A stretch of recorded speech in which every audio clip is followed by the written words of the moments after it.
మా అబ్బాయికి ఇప్పుడు 6 ఏళ్ళు, మాటలు ఇంకా స్పష్టంగా రాలేదు. మగపిల్లలకు మాటలు ఆలస్యంగా వస్తాయంటారు కదా అని ఇన్ని రోజులు పెద్దగా పట్టించుకోలేదు.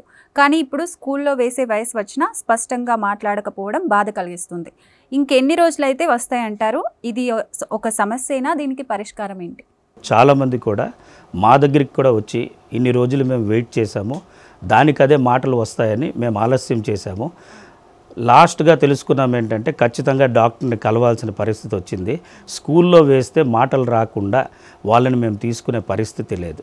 చాలామంది ఏంటంటే మాటలు రావట్లేదని అంటారు, కానీ దాని వెనకాల ఉండే ఒరిజినల్ కారణం అనేది వాళ్ళు విశ్లేషించలేరు. రెండోది డాక్టర్ని కూడా సంప్రదించకుండా వాళ్ళు పొరుగింటి వాళ్ళదో పక్కింటి వాళ్ళదో వాళ్ళ ఇంట్లో ఉండే పెద్దవాళ్ళదో వాళ్ళు ఒక ఏదైతే వాళ్ళు చెప్పే అవకాశాన్ని తీసుకొని వీళ్ళు డాక్టర్ని సంప్రదించకుండా కాలయాపన చేసుకుంటా సమస్య జటిలం చేసుకుంటున్నారు. సో ఎవరైతే ఈ ప్రశ్న పంపించారో మంచి ప్రశ్న అయినా అక్కడ చాలా వరకు సమస్య అనేది జటిలంగా మారింది. ఇప్పుడు కూడా పిల్లలు మగపిల్లవాడవని ఆడపాపవని ఎవరవని పిల్లల్లో ఒక ఏడాది దాటాక మాటలు ఏదో ఒక రకంగా వాళ్ళు మాట్లాడడానికి ప్రయత్నించకపోతే ఖచ్చితంగా డాక్టర్ని కలవాలి. అయితే మగవాళ్ళల్లో కొద్దిగా స్వల్ప తేడాతో మాటలు వస్తాయి తప్పితే పిల్లల్లో ఆడపిల్లల్లో కొద్దిగా తొందరగా మాటలు వస్తాయి. మగపిల్లల్లో ఒక నెల గ్యాప్ వస్తే పర్వాలేదు, కానీ మరి మగపిల్లోడు కదా 3 సంవత్సరాల తర్వాత మాటలు వస్తాయి, 4 ఏళ్ళు కానీ వాళ్ళు ఊహించుకొని వాళ్ళు కానీ డాక్టర్ని సంప్రదించకపోతే ఆ తర్వాత చాలా పెద్ద సమస్యగా మారుతుంది. ఒక మాటలే కాదండి, వాళ్ళ లైఫే సమస్యగా మారిపోతుంది. మాటలు రాకపోతే వాళ్ళు ఆలోచించలేరు, వాళ్ళ చదువు రాదు, వాళ్ళు రాయడం ప్రతి దాంట్లో కూడా డిలే అనేది వచ్చి వాళ్ళ లైఫ్ అంతా అంటే వాళ్ళ పేరుకే వాళ్ళు బ్రతుకుతున్నారు, కానీ వాళ్ళ లైఫ్ అనేది పెద్ద సమస్యగా మారిపోతుంది. ఆ తర్వాత పేరెంట్స్ అదే సమస్యని పట్టుకొని వాళ్ళ ఎంటైర్ కుటుంబం కూడా సైకలాజికల్గా డిస్టర్బ్ అయ్యే అవకాశం ఉంటుంది.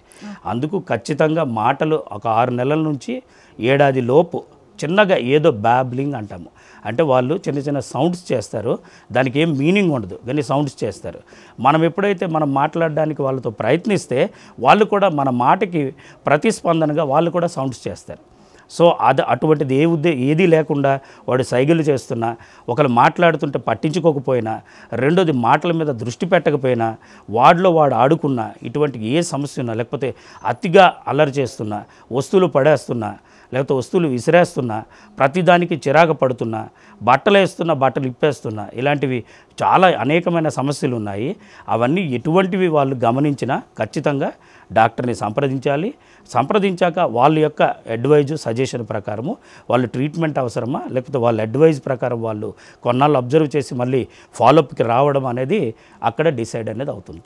ఓకే, ఎక్కువ రోజులు లేట్ చేయకుండా డాక్టర్ని అయితే సంప్రదించాలంటే ఎక్కువ రోజు 1.5 year ఎక్కువగా ఒక 18 నెలలు వెయిట్ చేయొచ్చు. 18 నెలలు దాటాక వాళ్ళు ఎట్టి పరిస్థితుల్లో డాక్టర్ని సంప్రదించాల్సిన అవసరం ఉంది. స్పీచ్ పెథాలజీ డాక్టర్ని సంప్రదించాలి. లేదు అంటే దగ్గరలో ఉండే డెవలప్మెంటల్ పీడియాట్రిషియన్ అని ఉంటారు, డెవలప్మెంటల్ పీడియాట్రిషియన్ని కలిసినా వాళ్ళు కూడా గమనించి అక్కడ ఉండే దగ్గరలో ఉండే స్పీచ్ పెథాలజిస్ట్ డాక్టర్ని వాళ్ళు రిఫర్ చేస్తారు.